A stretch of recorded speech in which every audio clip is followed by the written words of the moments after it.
This video demonstrates basic open chain movement of the foot and ankle. This gentle, unloaded form of rehabilitation is most appropriate for individuals recovering from a recent sprain, break, tear, or other lower leg injury. Open chain ankle mobility is best performed seated, either in a chair or on the floor, or even lying on your back. Oh, buddy, did I do a whole lot of open chain ankle mobility during the early stages of my Achilles recoveries. And I still do it today. It's just great basic maintenance, but especially if you're in the early stages of any kind of major injury, a sprain, or in my case, a full rupture, this is the money maker. And if you have like a very old injury, some people have sprains that never healed 20 years ago, still bugging them. This is one of the best ways you can chip away at those restrictions in a really, really safe, controlled manner, okay? A lot of different ways we can attack this. We're gonna simplify everything down to just 3 pairs of movements. Plantar flexion, pushing down, dorsiflexion, pulling back. That's 1. Pronation, turning out, supination, turning in. It's 2. And then circumduction, making circles in both directions. That's pair number 3. Just work on those, okay? That's not everything an ankle can do, but that covers most of it, and it can all be combined into practically anything you want, especially once we start loading this sucker, okay? So, this is one of the very few movements that I'm going to give you where I actually encourage you to move a little bit faster if you want to reach fatigue quickly. However, do not start it fast. Start it like everything else, super duper slow, and focus on engagement first. Lighten up the nervous system. Try and get everything involved, okay? So let's start out with plantar flexion, dorsiflexion. I'm going to go for about a nice 5-10 second isometric all the way out at the end range. Curling the toes, trying to feel that Achilles light up, not just the calf, but all the way down, connected to the heel of the ankle. That can lead to cramping early on. Watch out. Good idea to keep a ball handy and stop and grind up your plantar fascia every time you do hit a cramp in plantar flexion. That's the one that's really going to do it. Or even grind this up for a minute or two beforehand as a preventive. I'm pushing down into plantar flexion, lighten up the back of the leg. And I'm going to pull up into dorsiflexion, concentrate on that for 5 to 10 seconds. Top of the lower leg, tibialis anterior, peroneus. Pull, pull, pull, pull, pull. Look for any asymmetry. Some of you may have different levels of dorsiflexion and plantar flexion. Most of you probably will. Pay attention to that. And if you want to bring them into balance quicker, focus on the one that's more limited. So for example, let's say I was coming through a break, or I'll just give you the example from when I was coming through the Achilles. I had almost no dorsiflexion in one side. This other side works fine.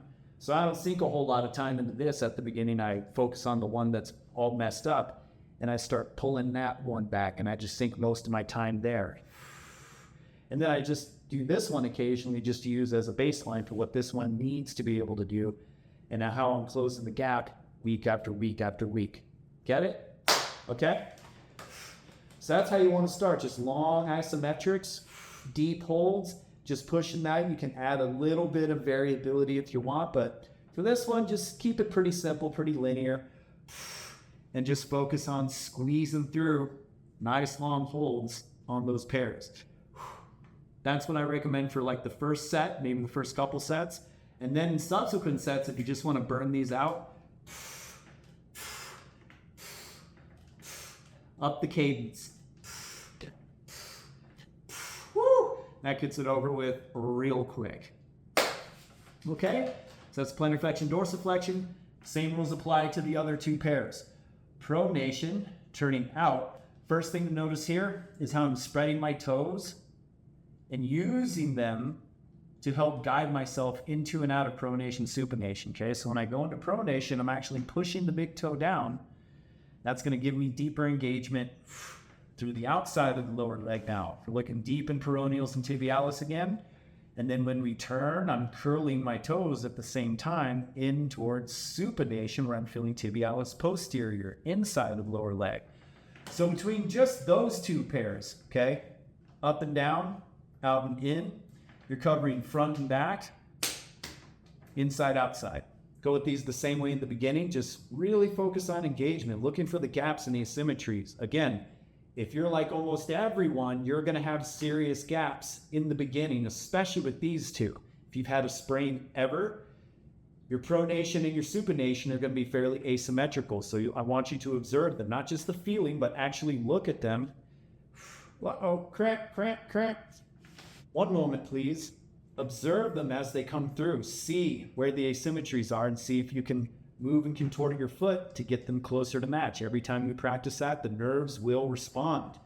And then allow just a tiny bit more of that movement each time. You'll fill in the gap, same as anywhere else. Then if you want to burn those out, again, this is just great practice for hiking where you're on uneven terrain, is to speed these up, especially your foot gets a little more reactive in unstable situations. Really, really good, right?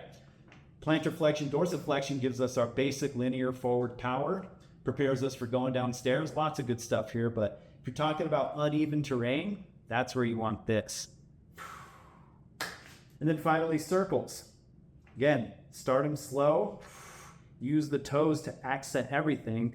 And this is going to take you all around the calf, okay? The circle of the foot engages every muscle of the lower leg at different points along the spectrum. So feel all those different sectors light up as you move through your circle. Outside, back, inside, ooh, front. You'll feel it all. Once again, observe your path. Even today, with as much time as I've sunk into my ankles, I can still feel and even see little bits of asymmetry yet to be patterned out in my circles. So the more I slow them down and concentrate on those weak points, just like you would with power yawns or a hip circle, we can do the same thing with our ankle circles. Find the asymmetry and focus on it. Like right here, my left doesn't want to engage quite the same way. You just saw it jump out when I lost concentration. I really have to clamp down and continue filling in that loading gap. Woo! And then move on through. Oh my God. That was a lot of talking for one circle. And now I'm cooked. Okay? And just like the others, of course, you also want to coordinate these faster. Okay? Again, take advantage of these little moments of speed where I sprinkle them into the program. This is very gentle. This is unloaded. So we can experiment with moving them faster and building up even more coordination. Massage pairings obviously include the bottom of the foot, but also the entirety of the lower leg. Calf, tibialis, peroneals, all of it. There's also a great opportunity to sink some time into manual massage of the lower leg. Start learning how to get in there with your thumbs, back of the leg, back here in the gastroc especially, finding those points and then digging into them. Also a big fan of bringing those two thumbs right to the musculotendinous junction right here. Calf and Achilles meet up. Digging into that sucker and pushing down. There's deeper demonstrations of all of this in your massage tutorials. Enjoy.